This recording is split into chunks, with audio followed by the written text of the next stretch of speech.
Hola, ¿qué tal? Bienvenidos a una nueva conversación y hoy la invitada es Mara, quien se define a sí misma. Seguramente ustedes la han visto en redes sociales y si no, se las recomiendo para que empiecen a seguirla como ex fanática religiosa y con esa presentación y con los contenidos que seguramente estos días habrán visto por acá en mis canales, en mis redes, pues ya se imaginarán de qué vamos a hablar. Vamos a conversar con Mara de la influencia y el impacto que tienen las religiones, sectas, iglesias cristianas evangélicas en Colombia y ahora que se ha vuelto un tema trascendental por el poder que ese sector está acumulando en el país cada vez más y ahora con el gobierno que viene de Abelardo de la Esprilla. Así que le doy la bienvenida a Mara, gracias por aceptar la invitación, bienvenida por acá, ¿qué tal va todo?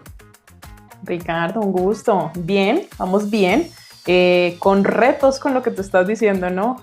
Sobre todo con este contenido. Creo que de las cosas que más me dicen en redes es muy valiente porque meterse con ellos es cosa seria y como dice mi nombre al ser ex fanática y al haber sido fanática tengo clarísimo cómo actuaba y cómo se podía manejar ese poder desde el otro lado. Entonces, Sí. así es.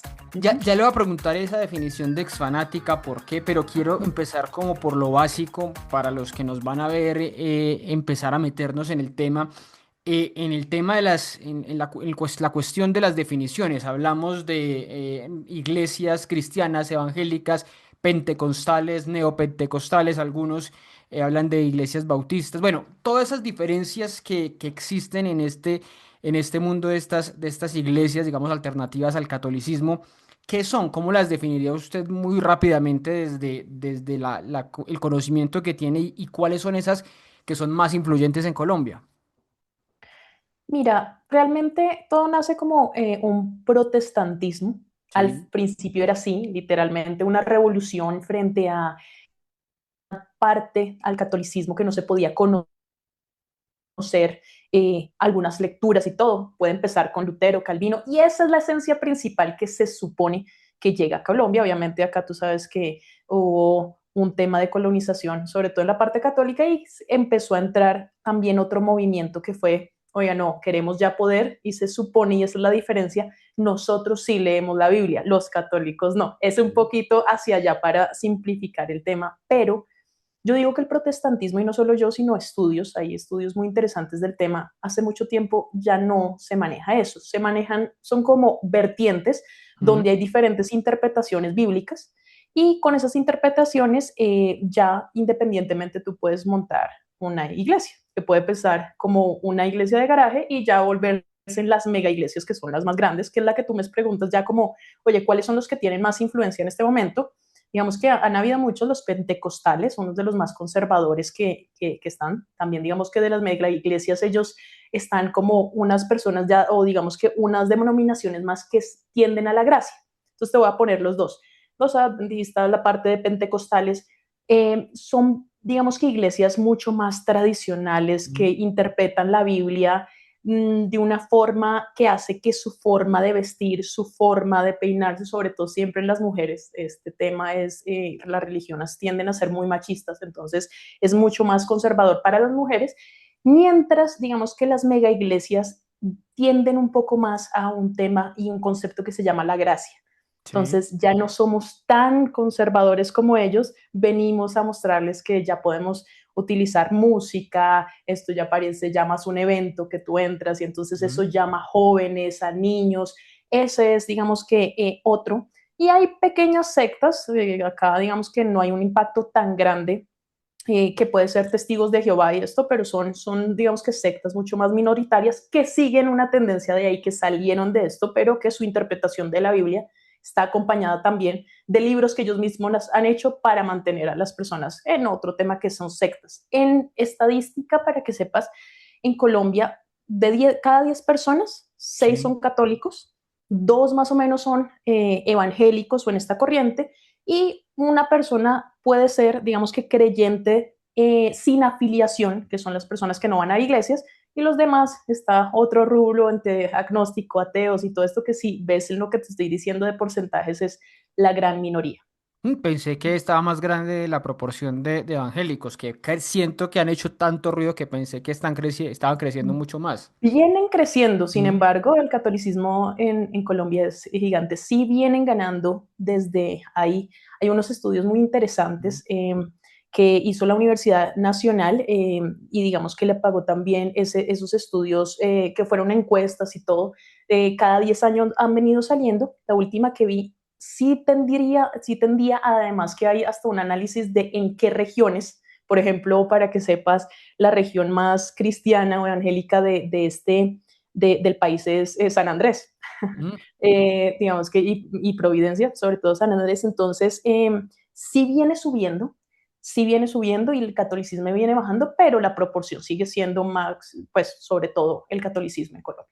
Mara, de lo que nos pueda contar o que nos quiera contar de su experiencia personal, ¿cuál fue de estas iglesias? No sé si me quiera dar el nombre o qué, pero ¿cuál fue su experiencia de esas iglesias, con esas iglesias evangélicas? Es decir, su experiencia fue con esas iglesias, con esas mega iglesias, con esos grandes eventos, con esa gran atracción. ¿Cómo fue esa entrada suya a la religión?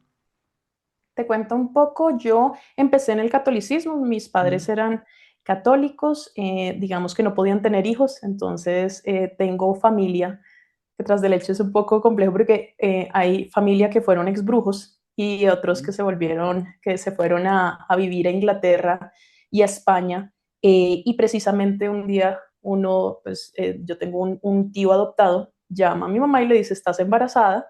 Y eso hace que mi mamá, y precisamente venían 3 años buscando quedar embarazados y no pudieron, me tienen a mí y ahí empieza Mara a ir un domingo a la iglesia católica, el otro a la iglesia evangélica y empiezo con este tema. Eh, y digamos que ya cuando fui creciendo, la primera iglesia que fui, y ahí hago la diferencia tan grande, era una iglesia que se llamaba Comunidad de Paz, una iglesia muy pequeña, sí. y tengo muy buenos recuerdos. Siempre he dicho que hay una diferencia muy grande entre unas iglesias pequeñas con límite de dinero y de poder a unas iglesias mucho más grandes como las mega iglesias, donde voy a Inglaterra, vivo un tiempo en Inglaterra, Inglaterra es sobre todo protestante, ahí sí Mm. cambia el tema, y digamos que conozco una cosa que ha sido de lo peor y que después entendería muchos años después, es el Evangelio de Prosperidad. Allá estaba Benny Hinn y todo este corriente, si quieres más tarde te cuento qué es eso. Y vuelvo a Colombia a vivir y quiero buscar una iglesia y encuentro una de las mega iglesias que están acá, se llama El Lugar de Su Presencia. Sí. Eh, Esa es la que queda por la Suba, ¿no? Llegando a la... en Bogotá queda por la Suba, exactamente, que es gigante, donde siempre hay unas Unas filas filas impresionantes los domingos, yo he visto gigantes. claramente. Y yo llegué cuando no era tan grande Ok, realmente, o sea, duré ahí casi 17 años. Y digamos que también ahorita sé que abrieron una en Medellín. sí. Agradezco que me había ido ya de Medellín porque sé cómo es el tema precisamente. ¿Qué pasa cuando entro a esta mega iglesia? Algo que he notado tanto en los seguidores que me mandan sus historias y también en mi tema personal es que normalmente la gente no va a la iglesia porque le nazca ir a la iglesia, sino porque de pronto tiene algo que ha sido un momento muy difícil en la vida.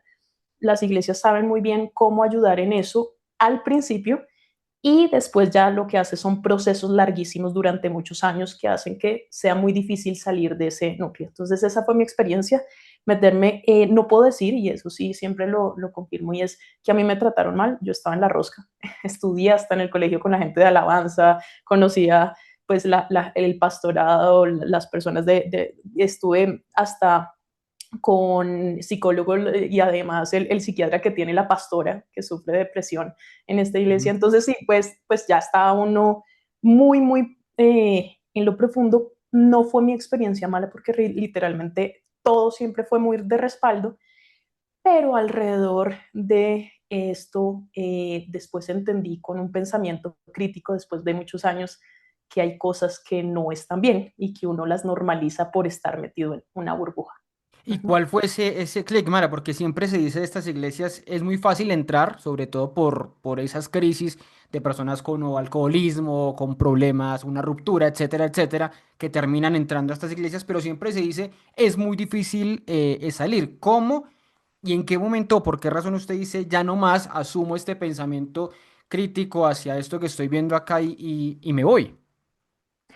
Digamos que empecé a cuestionarme cosas. Hay algo que uno no puede porque lo aíslan mucho sin que uno se dé cuenta. Digamos que una de las cosas que más dicen es que nadie te obligó, es verdad, nadie obligó, pero el control de tú tienes un proceso, entonces empiezas a encuentros, tienes que ir a cursos, tienes que pasar, después eres líder, uno toda la vida la basa en eso, pero yo tuve un momento en el que, y creo que por eso es tan valioso, muchos se asustan en este tiempo de elecciones y entiendo el tema, pero yo también lo veo como una oportunidad para abrir los ojos.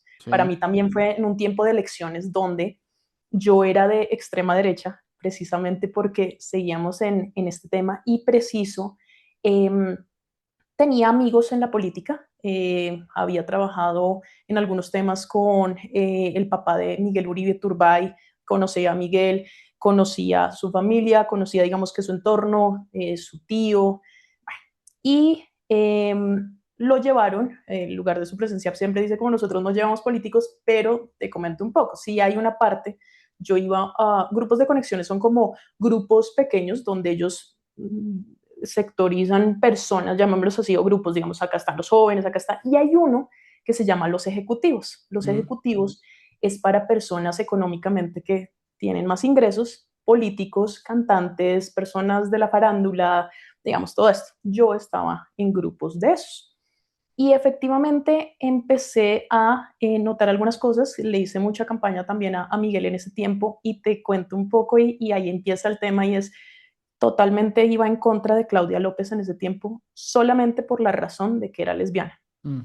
¿Sí? Acá el sustento político, obviamente, y a Miguel realmente en vida sí lo aprecié y admiré en algunas cosas, pero yo siempre había sido muy social y cuando no quedó Miguel y quedó Claudia y empezó un tema de ya nos habíamos agarrado en mitad de la iglesia y venía el tema de que izquierda, derecha y empezamos a atacarnos. Yo tuve una cuenta en redes al contrario de esta que era muy dada a decir es ilógico que la gente apoya a la gente de la izquierda, es ilógico Mm. que quieran seguir una lesbiana, es ilógico, o sea, de esa forma, donde ya empezó hasta mi familia y todo decirme, con la política no pelees de esta forma, hay cosas que uno no sabe y yo empecé a pensar eso y cuando ya, por ejemplo, Miguel sale y tiene algunos temas como decir que el salario de una persona de Mm. estrato medio es 20 millones, empiezo yo a entender y a decir y a ver mi alrededor, estos grupos que teníamos de ejecutivos y empiezo a decir,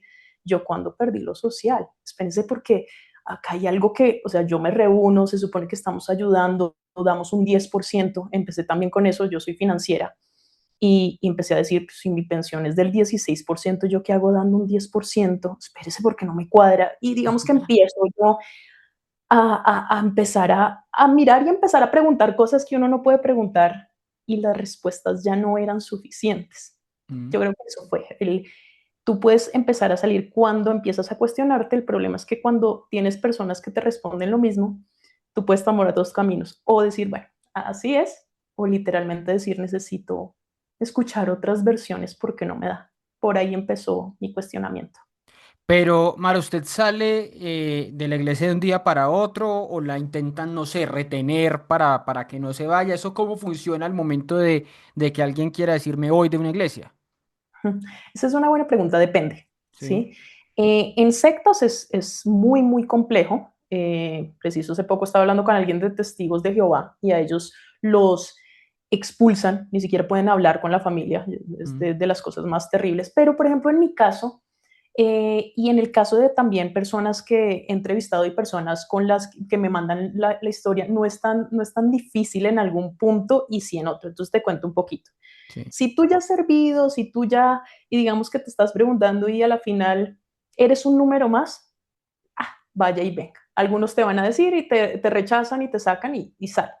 Para otras personas puede ser algo muy importante, estás diezmando, eres alguien muy importante, te van a tratar de tener. En mi caso, yo siempre he tenido un carácter fuerte y ellos me conocían desde pequeña y Sí, sabían que yo no tuve que decir nada, simplemente empecé a entregar, empecé a decir, ya no sirvo, yo servía en teatro en esta iglesia y empecé a decir, no, no quiero, quiero centrarme un poco en mí y empecé a no ir, menos mal llegó pandemia, en pandemia yo empiezo a alejarme un poco, empiezo a alejarme y ya como no íbamos presencial, ya ahí decido, pero ahí es donde se ve la no profundidad. Tú no interesas como persona cuando empiezas a pensar diferente. Entonces, en mi claro. caso, no me cuestionaron y de mi forma de ser dije, la verdad no quiero tener más contacto con algunas personas. Yo fui muy estricta en decir, me cambio tras derecho, me cambié de ciudad por otras cosas, pero dije no, no más y bloqueé a muchas personas porque las conversaciones ya me parecían Ujú, nocivas, me muy imagino. nocivas. Ya desde el otro lado decía, Dios, yo no, no quiero tener alrededor personas de pronto con un fanatismo que antes lo entendía yo, pero es tan difícil que terminé saliendo. Pero no, a mí no me presionaron, no, no, para quedar. De eso político, que ya vamos a hablar un poquito también de eso, cuando 2019, que es la campaña de Claudia López, a ustedes les decían eso, que no votaran por ella y que le dijeran a los demás que no votaran por ella por el simple hecho de ser lesbiana. No lo necesitas. En el caso del lugar de su presencia no es así. Por ejemplo, en la misión carismática, que sí es la iglesia más metida en religión y pues es complicado, allá Política, sí sí. son muy, sí, perdón, en política ya son muy metidos en eso, la de este Pastor Milton, en la de Miguel también, por allá, ellos sí son muy de salir. En su presencia es mucho más, digamos que, como te digo, bajo cuerda. Hay grupos donde uno sabe y hay cosas como no te lo dicen, pero al mismo tiempo siempre te van a usar el mismo discurso de miedo. Recuerden que nosotros tenemos que votar por candidatos y hasta este año, pues siempre lo han hecho, pero mandan, digamos que según este versículo, tú tienes que votar por el candidato que no vaya con el aborto. Son muy básicos, siempre es lo mismo. Con alguien que tenga este tema de, todo este tema de minorías, LGBT, todo esto. Y también, por ejemplo, pro Israel. Todos son siempre lo mismo. O sea, esos tres están siempre ahí. Obviamente Sí. la familia tradicional, cuidemos la familia tradicional, cosa que es muy gracioso, pero que acá en Colombia pues la familia tradicional, básicamente el 44% de los hogares tiene jefatura femenina, no hay una, digamos que, Figura paternal. no paternal así directamente, entonces digamos que no es que te lo dijeran, a uno no se lo decían, pero uno obviamente concluía de los peores pecados honestos, entonces yo ya de una vez discriminó tanto que yo era muy homofóbica y pues yo no conocí a una persona que yo pude entablar una persona hasta después de irme de la iglesia. Nunca había podido tener contacto, no porque me lo prohibieran, sino porque pues este tipo de personas no están en nuestro entorno. Sí. Mara, hablemos de cada uno de esos elementos que desde afuera se conocen poco, pero que son muy significativos y emblemáticos de estas iglesias para entenderlas un poquito mejor. Una cosa, por ejemplo, usted ya lo estaba mencionando, el tema económico, el del diezmo, eso que usted mencionaba de esos grupos de los ejecutivos y demás. ¿Cómo, primero, cómo es ese proceso, cómo funciona ese proceso de que uno pague el 10% de su salario? ¿Eso cómo lo determinan? ¿Ellos saben cuánto gana cada persona? ¿Cómo es ese universo del diezmo y cómo se audita, por ejemplo? Perfecto, mira, eso es dependiendo cada una de las iglesias. Hay unas iglesias ya un poco más descaradas que tienen sus datáfonos y pasan Así. ahí, ¿no? La MSI, Avivamiento y bueno, todas estas iglesias, tras del hecho, hay algunas que no lo trabajan solo con el diezmo, sino la ofrenda, que es un poco peor, que es, ven, necesitamos para el templo, entonces ven y tú das terrenos, carros, bueno, todo esto. ¿Qué pasa? No es que a ti, para que sepas, en la Biblia, ellos pueden manipular mucho, obviamente, las cosas que dicen en la Biblia, nunca hablan del tema histórico, sino a ti te presentan la Biblia como ellos lo interpretan. Como te Claro. decía, todos son interpretaciones. Entre esos, hay un versículo en Malaquías que dice que uno tiene que llevar el 10%. Obviamente es un contexto totalmente diferente, no tiene nada que ver con esto, era para otra región en otro tiempo y Sí. muchos basan eso para decir tú tienes que dar el 10%. Ahora, ¿qué es lo más descarado acá en el tema? No es que ellos te salgan y te digan tienes que dar el diezmo, obviamente hay prédicas que dicen eso, Pero por eso es tan importante para ellos las personas que entran a los procesos de formación. Siempre van a buscar un encuentro, van a buscar ese tipo de cursos, porque en los cursos ellos empiezan a decirte esto es lo malo y esto es lo bueno. Es como una desprogramación. Mm, Entre eso sutilmente empiezan a meter este tema, el tema de la prosperidad que te decía anteriormente sí. que conocí en Inglaterra, muy, muy complicado, y es el tema de la prosperidad. Oye, siempre si tú eres hijo de Dios, te tiene que ir bien y tienes que diezmar y con ese diezmo va a seguirte yendo bien. Entonces, ¿qué pasa? Eso no lo hablan, como te digo, tan abiertamente, pero cuando tú estás en estas cosas, por ejemplo, el financiero de lugar de su presencia, que me parece una persona muy compleja y digamos que ellos basan en decir, mire, usted tiene que diezmar y tiene que diezmar sobre el neto. O sea, ni siquiera te dicen a ti como pagas para fiscales, pagas retención, pagas lo que tengas que pagar y ahí sí diezmas, no, es sobre el neto. Descarado porque literalmente así lo dicen. O sea, tú te ganas Y 3 millones de pesos, tienes que dar 300.000 pesos sí o sí. exactamente, Ok. es el 10%. Por eso yo digo como lo peligroso que es que acá el 25% de los colombianos se pensionan. Imagínate tú dar el 10% toda la vida. O sea, es un negociazo tras del hecho. Hay un tema muy complejo y es que estos, por ejemplo, como nosotros lo hacíamos en el lugar de su presencia, era por sobres. Te dejan el sobre en la sillita, tú llegas, pones tus datos y mandas. Puedes no poner datos, pues lo que sea. Entonces, esto permite que se supone que ellos salen con grandes cantidades de sobres y hay una parte donde ellos van registrando los pagos. Ahora, si tú acabas de ver lo que te acabo de decir, esto se da mucho para lavado de activos. O sea, tú Mm, puedes decir que puede venir cualquiera y hacer lavado de activos en este tema. Esa es una de las formas. Ahora, tú me preguntabas si ellos miran cuánto gana uno. claro. Mm, Digamos que para personas asistentes, por eso te digo, y como etapas, asistente que no se mete al proceso como tal, no. A los que nos metemos de pronto en el proceso, pero no trabajamos para la iglesia, no necesariamente, o sea, lo inculcan, lo van inculcando, pero no es que registren. Obviamente en otras iglesias sí, pero para ya las personas que laboran en este tipo de empresas, yo las llamo así porque realmente es todo un tipo de empresa, sí en algunas iglesias hay un mecanismo de, oye, el 10% algunos se los quitan De directamente, entrada, sí. ajá, de entrada, o otros directamente sí le dicen, oiga, pues llevan un registro, entonces efectivamente ellos sí tienen tu registro y pues pueden mirar si diezmaste, cosa que me parece complicada porque no sé si alguna vez lo habías visto, pero uno ve una empresa y uno dice, oye, esto está trayendo trabajo, esto está generando economía, mientras acá, si tú has visto la mayoría de las personas de alabanza, obviamente la familia de los pastores ganan mucho dinero de las mega iglesias, pero tú empiezas a bajar y tras del hecho que ellos tienen beneficios tributarios, no tienen impuestos, Mm. tienen un montón de cosas y reciben tras del hecho estos ingresos, pagan muy malos salarios, que es lo más triste del asunto, o sea, ni siquiera están fomentando un tema de riqueza en eso. Ujú. No, pues si es un mínimo y ya de entrada le quitan el 10%, pues no es un mínimo. Mara, en una de las historias que creo recordar que leí desde las que usted leía, se hablaba a propósito de esto del diezmo de que en Misión Carismática Internacional les habían pedido para el Porsche, para una camioneta de César Castellanos. Eso es común que les digan, oiga, vamos a darle un regalo al gran líder, al pastor de la iglesia.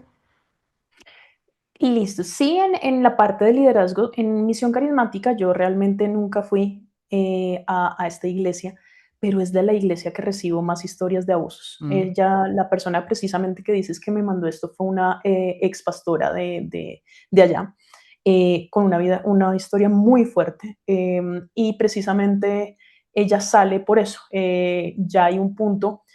No es que tú lo puedas ver, hay obviamente iglesias muy descaradas donde sí lo hacen directamente, pero esto no se habla y se habla de entre los líderes. Allá tienen un sistema de multinivel muy sí. complejo, por eso crecen tanto. Y digamos que tú traes los 12 y los 12 y te multiplicas hasta los 144 y entonces todos quieren ser parte de los 12. Bueno, y a los líderes siempre los presionan con dinero, lo que me han contado muchísimos y siempre dicen, ay, ¿será que le mandan esas historias? Pues pueden corroborar en cada uno de los mensajes que dejan en las historias. Es impresionante la cantidad, yo creo que ni te puedo decir cuántas historias recibo de eso, pero ellos lo que dicen es que tienen que dar como un porcentaje. Sí. Entonces, si no cumplen con esa cuota, ellos mismos tienen que poner dinero. Y para ese tipo de cosas, eventos, es como, no solamente en ese, listo, va a cumplir el pastor, es el ungido. En ese caso era que recolectaran entre los líderes, cada uno de los pastores, cada uno de a 10 millones para poderle comprar la super camioneta. Y ahí fue cuando ella ya termina diciendo, yo no voy a hacer eso, yo no voy a presionar a la gente que ni siquiera puede, pues muchas personas obviamente no tienen recursos para hacer ese tipo de cosas. Ella como líder tenía que recoger la plata entre todos, su grupo. Que eso me llama la atención, eso del G12, que es el nombre del centro de convenciones y demás, tiene sentido, es en el que ellos tienen cada uno que buscar 12 personas para reclutar y esos buscan a otros 12, por eso es como una pirámide multinivel, ¿no?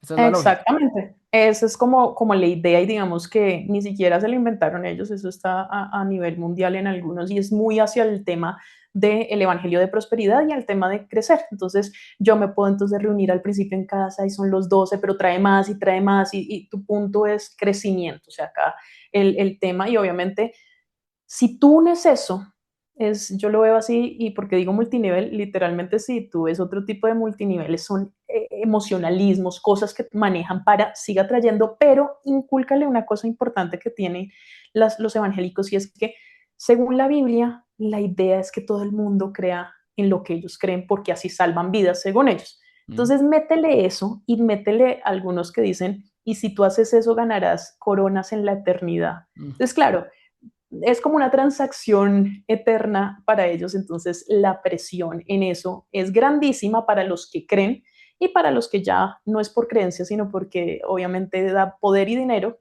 pues aprovechan ese fanatismo de muchos que están ahí. Ahora, hay una expresión, un término académico que he estado viendo estos días a propósito de que se ha hablado tanto de esto del fútbol y de Brasil y de la influencia en la sociedad de la religión, un término que me llamó la atención, pero que está muy documentado incluso desde los años 80, que es el del cristofascismo. Se habla de que en estas iglesias se promueven mensajes de exclusión hacia ciertas comunidades. ¿Cómo funcionan esos mensajes de exclusión, Mara, a poblaciones que usted ya estaba mencionando ahorita? A las mujeres, a la comunidad LGBTI, a los que son considerados infieles. ¿Cómo funciona esa exclusión? Incluso a los discapacitados. Me acuerdo un mensaje que se filtró en su momento de María Luisa Piraquive en su iglesia. ¿Cómo son esos mensajes de exclusión? Lo que pasa es que, mira, la Biblia en sí es polémica. Muchos siempre leen lo mismo, pero la Biblia tiene sus mensajes muy, muy complejos donde se avala temas como la esclavitud, Mm. temas como esto de el machismo. Entonces, digamos que obviamente también tiene cosas muy, muy hermosas y muy interesantes, pero recuerda que todo esto son interpretaciones. Claro, ¿quiénes son? Si tú interpretas tras del hecho lo que te decía, en las religiones la interpretación de la Biblia literal, porque la gente jura que se lee la Biblia literal y cree sobre todo que la Biblia es una, Mm. cuando la Biblia no es una, la Biblia literalmente cambia por traducciones y todo esto. Entonces hay traducciones, si tú quieres ir la Biblia literalmente, acude a la comunidad LGBT en las traducciones, porque en el origen ni siquiera la palabra homosexualidad o eso existía en esos tiempos, Mm. ni siquiera eso. Entonces, cuando tú tienes personas que leen literalmente algo, en esa Biblia sale que efectivamente, pues digamos que es uno de los pecados mayores, esta parte del homosexualismo. Entonces, todo lo que sea eso es pecado, no puedo pensar más allá. O sea, yo hace poco les decía que yo ni siquiera sabía que existían personas intersexuales, ¿no? Que Mm. nacen efectivamente con gónadas masculinas, por ejemplo, pero pueden ser una mujer. Y digamos que eso se da.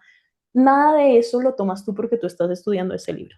Por otro lado, como tú decías, una iglesia secta, yo la llamo la de María Luisa Piraquive, muy controversial, muy complicada, donde efectivamente no dejan para nada predicar a personas con discapacidad porque en la Biblia hay una interpretación donde efectivamente no se pueden parar en un púlpito. Y yo siempre pregunto eso, ¿cuántas personas que tienen discapacidad de algo tú las ves subidas en un púlpito? En Mm. ninguna. María Luisa lo dijo, pero efectivamente ellos ven mucho, tanto así que en su presencia había una persona de danzas que tenía digamos que en su rostro un tema de nacimiento y para que danzara le ponían un antifaz.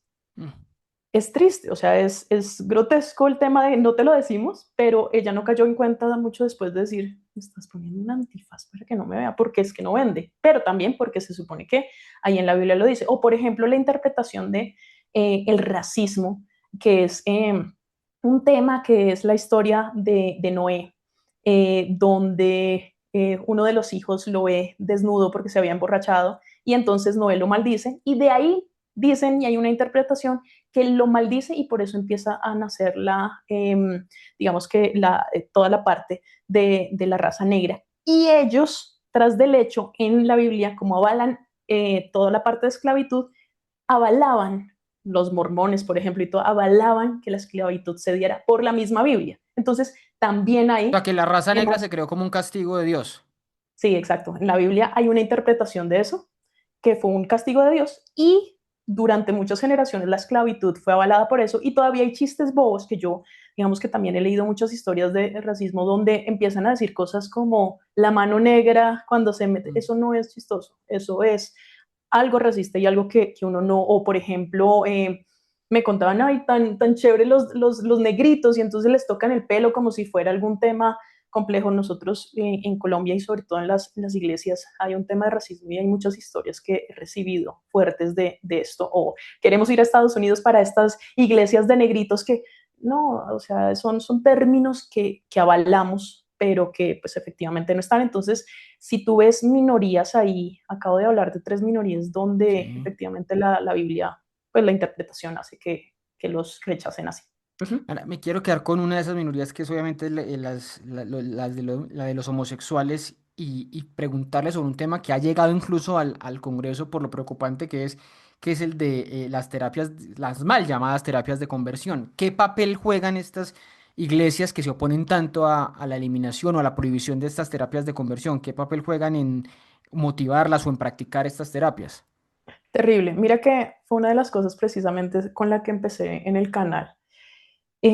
Yo cuando salí, precisamente, por ejemplo, en el lugar de su presencia, no solamente esta iglesia, sino varias iglesias tienen clandestinamente, porque saben que a nivel mundial eso está, en algunos países está prohibido. Claro. Hay un documental hasta en Netflix, se llama The Exodus, donde duraron 30 años tratando de hacer eso de convertir a las personas homosexuales a heterosexuales y hubo un montón de suicidios y un montón de cosas terribles donde los líderes tuvieron que salir a pedir disculpas. Tras del hecho, manejan pseudopsicólogos, yo los llamo porque es el colmo, porque ellos tienen prohibido mezclar la religión, esos que dicen soy psicólogo cristiano, terrible, porque tú no puedes, o sea, digamos que eso ni siquiera es profesional. Y en el lugar de su presencia está escondido ese ministerio, lo tiene una persona que se llama Diego, fue también, digamos que estuvo en drogas. ¿Y qué pasa? Como ellos lo trabajan como si fuera una adicción. Mm. Imagínate tú, una adicción donde también puede ser muy esto de los 12 pasos para poder salir de esa adicción y todo. Y hay hasta momentos muy complejos donde con electrochoques, con, no sé, tú llevas una bandita, entonces cada vez que ves a alguien y sientes atracción por el sexo te tienes que pegar y digamos que cosas como esas. En mi caso, yo era líder y mandé a 2 personas, una por drogadicción y otra persona porque era homosexual. Y después de años, cuando ya salí, quise hablar con la persona y le dije, oye, ¿te sirvió? Obviamente no le había servido y el dolor y el daño que le hicieron fue extremadamente grande y eso me hizo que me doliera demasiado. O sea, yo dije, participé en eso por la ignorancia y precisamente quise hablar con las personas. Ahorita hay un tema de nada que curar, donde están Sí. llevando a cómo se ha manipulado desde las iglesias. Las iglesias funcionan como funciona la religión, por miedo. En este tema han creado un miedo en, no, es que unen todo, ¿no? Las cartillas que hay por allá, que es que hablan de este tema, de este mal término que se me fue ahorita, que es Ideología de género. biología de género y es que Biología, quieren sí. meternos esto y nos quieren, digamos, que traer todo, pero nunca hablan de, no, no, eso no se está hablando, la terapia de conversiones es que no está avalado ni por psicología. Hace mucho tiempo la OMS en psiquiatría también dijeron, oye, esto no es una enfermedad para que se Pues trabaje es una así. tortura, si es con electrochoques, si eso es una tortura, claramente. Eso es una tortura y hay personas que han necesitado demasiada terapia, hay gente, como te digo, que se ha suicidado por el tema, entonces las iglesias mezclan todo para que la gente tenga miedo y no entienda que lo que se quiere prohibir es eso y no como, no es que nos quieren meter no sé qué cosas trans para los niños y sale esto. Lo más chistoso es que yo salí a marchar en ese tiempo por este tema de por papá y mamá, que en su Claro. momento fue, y era impulsado por eso. Entonces yo por eso entiendo como a uno cómo se lo venden y es que se quieren meter con nuestros niños y miren cómo hacen esto ellos. Entonces eso es algo muy triste como ni siquiera se informan. Y como te digo, sabiendo que fui fanática, hasta mandé a una persona ahí terrible. O sea, es un tema muy triste que yo les digo siempre, las personas que hacen eso tienen sangre en sus manos del daño que han hecho. Es cierto, yo creo que esa es la mejor expresión. Mara, hablemos estos últimos minutos sobre política y sobre lo que está pasando en el país. Usted estaba mencionando ya el tema del referendo de papá y mamá y pues hay una de las líderes de ese referendo, va a ser ministra de Educación, Vivian Morales. En el gobierno también está un señor como Carlos Alonso Lucio que se ha valido de las iglesias y yo digo que han convertido a Dios en una marca para limpiar los delitos que están probados cometió este señor. Está otro ministro, que es el ministro de Vivienda, Jaime Andrés Beltrán. Y seguramente vamos a tener más nombres, no en ministerios, pero en otros cargos medios del gobierno de Abelardo de la Espriella que hacen parte, que son líderes de estas iglesias evangélicas.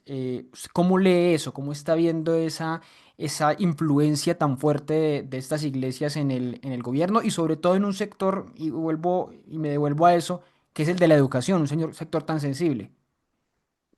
Es un tema muy complejo donde yo creo que nos estamos devolviendo a una época compleja. Digamos que revisemos un tema. El oscurantismo fue de los tiempos más difíciles que tuvo la humanidad al no poder evolucionar porque como tal la religión era la que mandaba. Ahora, Mm. lo entiendo porque imagínate que preciso Vivian, la que dices precisamente que va a ser la ministra de Educación, iba también a su presencia, obviamente es más de Casa sobre la Roca, pero Sí. hay una parte donde cuando uno es líder o cuando tiene esto, lo pueden meter por eso para que no tenga que hacer filas y todo. Y pues varias veces obviamente la vi, la apoyé y la admiré. Y digamos que a otros también, obviamente a Beltrán, cómo ha movido a los santanderianos que ahorita también están muy dados a eso, a pesar de lo complicado que tiene ahí con sus procesos con su cuñado. Y pues digamos que con la muerte De la testigo, de sí. los abogados que estaban Mm. ahí. O sea, digamos que son temas muy complejos donde uno dice hasta dónde se permite los abusos de ciertas personas porque simplemente tienen un tema de religión y porque simplemente tienen un tema de es el ungido del Señor y en la Biblia también es con el ungido no te metes. Yo cómo veo esto, lo veo complicado, siempre he creído que Colombia, menos mal, tiene instituciones muy fuertes y digamos que el país está dividido y Sí. no creo que, yo creo que la oposición va a tratar de evitar algunas cosas, pero sí veo que también a pesar de la oposición hay temas que sí pueden empezar a entrar. Me preocupa mucho el tema en educación, que se quiera sacar un poco la educación sexual en Mm. los colegios. Y digamos que ellos lo que te digo, lo, eh, lo endemonizan o lo vuelven así cuando literalmente se ha probado muchas veces que por no hablar de estos temas los niños son abusados y no saben cómo decir y no saben qué hacer, la cantidad de abusos que hay. Y también lo veo como preocupante, por ejemplo, para las minorías que hablábamos. Es muy triste saber que hay personas que llegan a tener derechos y que cada 4 años tienen que preguntarse si los van a perder, ¿no? El Mm. sueño de cualquier persona, digamos, de una familia homoparental, eh, donde su sueño puede ser tener un niño y darle hogar a tantos niños del bienestar familiar que están solitos y que se vea tan baleado un tema que efectivamente, tras el hecho, hay trinos de Vivian diciendo que hace unos años había podido tener el referendo esto para que no pudieran adoptar con más de 2 millones de personas en esto, que es preocupante y es triste ahora que uno lo ve. cómo es de fácil para uno decir, ah, no, pues yo puedo adoptar, ah, no, yo puedo, pero cómo es de triste cada 4 años estar preguntándose si algo va a cambiar y si sus sueños y su vida va a cambiar. Entonces, sí lo veo, sin embargo, tengo la fe, no por la fe cristiana, Sí. sino la fe en las instituciones, en que no creo que se vaya a dejar que permeen las cosas y que espero que la oposición y que efectivamente las instituciones eviten que se pierdan derechos y que los niños pues sean también adoctrinados, porque la religión adoctrina, es una de las cosas que más veo en esas vidas tristes de niños que tuvieron que nacer en sectas y en iglesias sectas, que ya son las más coercitivas, donde te tienes que vestir así, no puedes celebrar tu cumpleaños, no te puedes hablar con gente.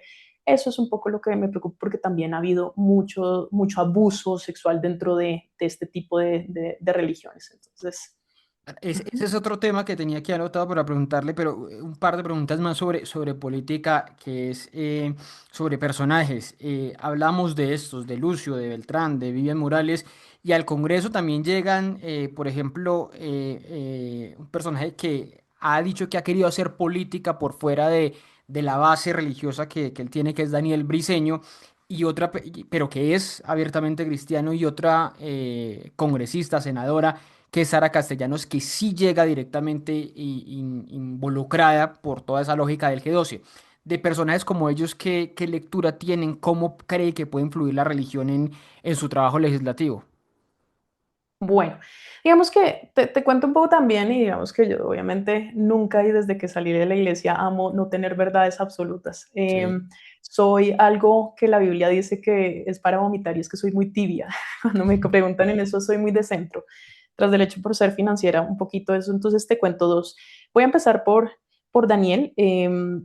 Siento que Daniel Briceño, a pesar de muchas cosas, ha tratado de estar un poco alejado. Cuando lo escucho, los discursos son totalmente diferentes a una Sara, que Sara Castellanos sí tiene unos discursos totalmente fanáticos, religiosos, peligrosos. Eh, Mientras a un Daniel lo puedo ver en que es válido que estas personas estén ahí, que traten de no unir y traten de no sesgarse, a pesar de que obviamente está en el centro democrático y todo este tema y es mucho más hacia la derecha, pero sí lo veo, digamos que yo creo que una cosa, y siempre diré, una cosa es un creyente, otra cosa es un fanático.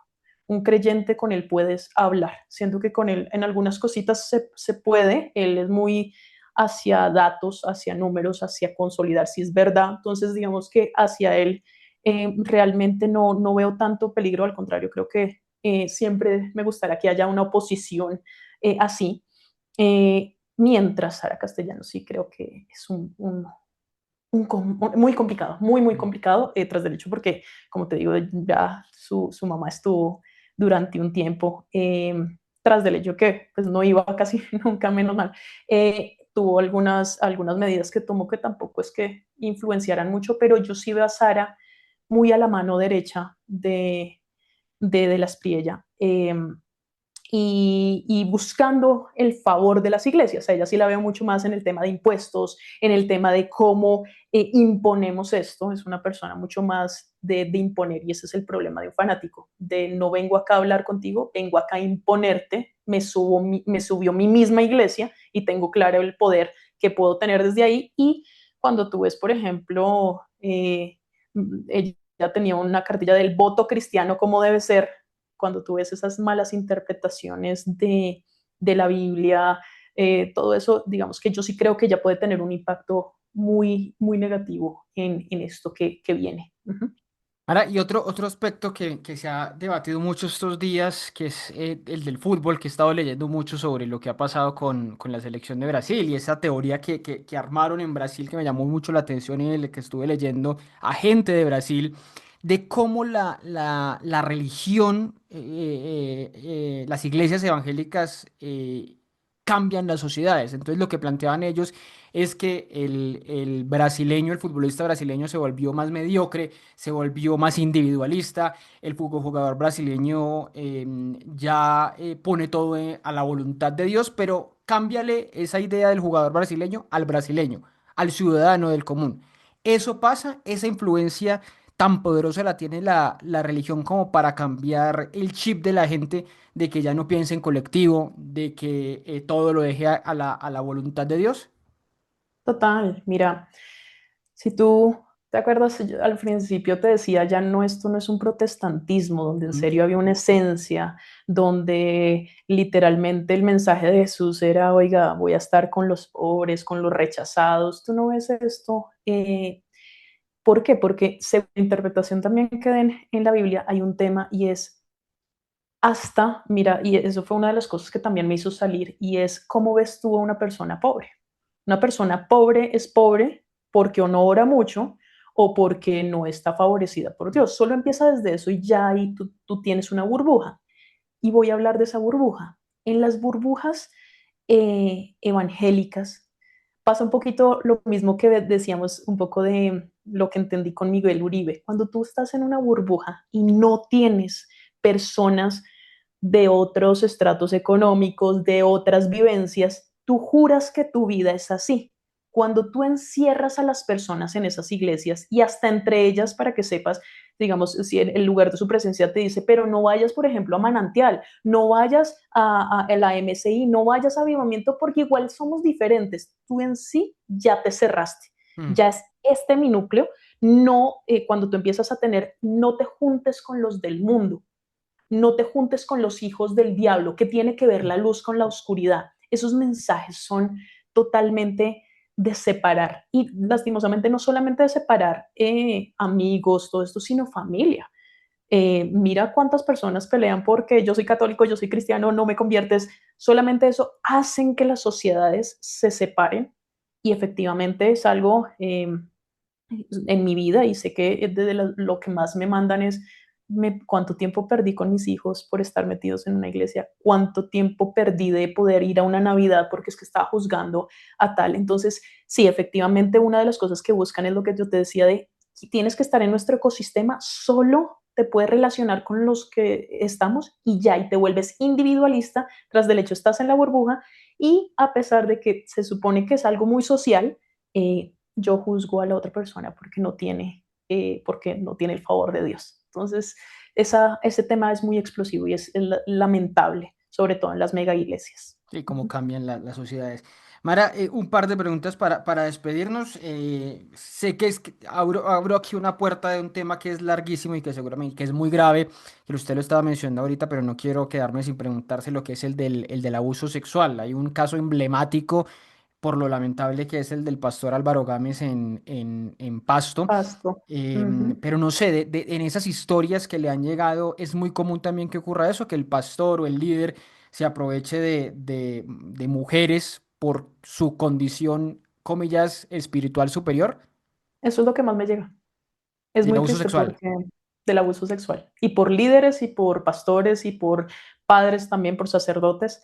Claro, porque mira, este es un tema muy complejo también que he entendido. Entre más coercitivo sea algo, tú como ser humano, hay muchas cosas antinaturales que estás viviendo y vas a tratar de hacer, digamos que, de volver a la naturalidad en algunos temas. Acá la coerción es, tú no puedes tener relaciones antes del matrimonio, Mm. obviamente no puedes serle infiel a tu pareja, temas de esto que pues a la final manejan, o por ejemplo en los sacerdotes tú no puedes tener eh, pareja, las monjas tú no puedes tener pareja, Mm. todo este tema. ¿Qué pasa? Ahí se unen dos cosas, unas cosas que no son naturales y que no van en la lógica, entonces te hacen a ti tener fachadas. Puede haber un moralismo más grande o que ellos se crean más moralmente superiores, pero realmente hay mucha fachada. No todo el mundo cumple eso, sino lo mantiene escondido. Cada vez que tú estás manteniendo cosas más escondidas, tu vida se vuelve algo totalmente secreto y empiezan a ver ese tipo de cosas. Entonces tú ves muchas historias en las que el pastor tenía otra familia, el pastor tenía, bueno, todo esto. Pero únele a eso un tema, y es lo que yo te decía un poco de los ungidos. Acá se idolatra a ese tipo de personas, al líder, al de alabanza. Son personas que, digamos que yo, que también estaba en un ministerio visible, cuando hablaban con uno era una cosa muy loca, y aún siendo una iglesia que uno termina diciendo, pero pues qué. Entonces, ellos no son cuestionables, no son cuestionados. ¿Mm? Habían temas como en mi iglesia pasada, donde la pastora si llegaba era, ustedes, teníamos un encuentro que era como de 3 meses y con ayunos, donde a ti te hacían ayunar para entender que tú tienes que obedecer, que tú, si llegas, por ejemplo, a lugares del camerino donde están las personas más importantes de la iglesia, si ellos te dicen una cosa, al mismo tiempo tú tienes que recibir esa orden y hacerlo. Si no, hay una cosa que es como te sientan, te dejan no hacer lo que estás haciendo o servir. Entonces, este tipo de personas no se pueden tocar, son como intocables. ¿Qué genera eso? Muchas personas no saben manejar. Siempre me han dicho, entre lo peor que puede tener un ser humano es dinero y no saberlo administrar, Mm. pero lo más grave es poder. Dale poder a este tipo de personas, diles que no las pueden tocar y tras del hecho forma un equipo que cubre a esa gente a pesar de que abuse, pues es perfectamente un tema de miles de abusos. Entonces, muchas historias que me llegan son de eso. Oye, yo traté de hablar, traté de decir que esta persona me estaba tocando, me dijeron que no, o me dijeron que vamos a orar por él, o no, eso, no juzgues, él es, pero vamos a tratar de bautizarlo. O sea, cosas que uno al final dice, esto es un delito, esto no es para mirar a ver dentro de la iglesia qué podemos hacer. Y las mujeres Casos no que denunciaban, digamos, ante la justicia por esa misma idea de que es intocable. exactamente. O sea, tras del hecho que lastimosamente en los abusos sexuales tiene un tema de que la persona, la víctima, se siente muy mal consigo Mm. mismo, se echa la culpa, sea hombre o sea mujer, esa parte pasa en la víctima. En las religiones y en este tipo de iglesias lo que pasa muchas veces es que tú se supone que estás en un lugar seguro y tú juraste que ese era un lugar seguro. Tú creíste que podías ir a hablar con esa persona que te dijo que era un lugar seguro, pero nunca esperas que esa persona te diga, está bien, pero mantengámoslo acá callado, acá lo resolvemos. Eso hace que la impunidad y que las víctimas no denuncien muchas veces. Y es una de las cosas y de las prioridades de mi canal, es salir a decir, yo cuento las historias, pero siempre les digo, denuncien, Claro. no te quedes callado, denuncias en serio, muy importante que lo hagas porque si no, ellos siguen en eso. Mara, le han dicho que promueve discursos de odio y contra la libertad religiosa por sus historias, por contar las historias de los otros. Sí, sí, muchísimo, sobre todo que estoy en contra de Dios. Mm. Siempre hay un tema en que si tú hablas de una institución que sea una iglesia, creen que estás en contra de Dios. Sí, eso es un pan de cada día, tanto que hay un segmento en mis canales muy, muy interesante y es que yo en las iglesias a uno lo atacaban así, entonces uno callaba y decía, ay no, porque hay mucha agresividad en esto, un Mm. fanático tiene mucha agresividad en cualquier cosa, en política, en eso. De lo que se hace. Yo lo que hago es que cuando me llegan esos mensajes, los publico en mis historias, porque dejo ver lo que hay realmente en el corazón de un fanático. Son temas de, y cuando llegues al cielo, perdón, cuando llegues donde Dios, ya me imagino la cara y cuando te mande al infierno, o sea, son cosas que realmente desean en eso. Digamos que yo por eso evito un poquito política, porque no te imaginas, si un fanático religioso es No, peligroso, no, no, unido pues a la política, es una yo bomba. lo sé porque recibo esos comentarios todos los días, solo que estos días que he hablado también de religión se han mezclado los religiosos y Los los dos. políticos, así que peor aún. Mara, y mi última pregunta para que nos despidamos, pues va en torno a eso, a esa figura de Dios y de la creencia. La Mara, que ya no es fanática religiosa, aún cree en Dios, cree en una religión, profesa alguna religión, ¿es creyente o ya no? Soy creyente en un Dios muy alejado de las religiones. Mm. Creo en un Dios finito que meterlo en una religión, un Dios infinito, perdón, que meterlo en una religión tan finita hace que no cuadre ese tema de amor. La religión cristiana, metiendo católicos y cristianos, no pasa del 34%. Creer para mí que solo existe ese Dios y que la mayoría de la población está equivocada, para mí no va. Entonces sí creo en un Dios creador, un Dios que es demasiado grande como para que yo lo entienda, pero para nada en una religión, no voy a una iglesia, no pienso volver a una iglesia. Y no voy, digamos que soy muy abierta que también, como te decía, cuando salí quise hablar con otras personas con las que uno nunca hablaba. Hablé con agnósticos, hablo con ateos y también lo respeto muchísimo, que no crean. En mi tema personal, creo, hay cosas que no he podido explicar, entonces prefiero también decir, creo que hay una parte espiritual y creo en un Dios, pero como te digo, cero un Dios de los que nos han vendido en las religiones tan complejo. Pues Mara, muchas gracias, no solo por esta hora que me dio para charlar, para conocer más, sino por el trabajo que está haciendo de visibilizar historias, de darle voz a esa gente que tiene miedo, que por el anonimato, pues que justamente esas denuncias son anónimas, justamente por el miedo que genera. Así que gracias y adelante a seguir con esta labor que es bien valiosa en estos tiempos, sobre todo en Colombia. Un fuerte abrazo y nos hablamos para una próxima. A ti también gracias y a seguir siempre se necesitará oposición, no hay verdades absolutas, entonces a seguir con eso. Muchas gracias por la invitación. De acuerdo, y a ustedes también muchas gracias por ver, por compartir, por comentar este contenido. Nos vemos en una próxima conversación. Chao, chao.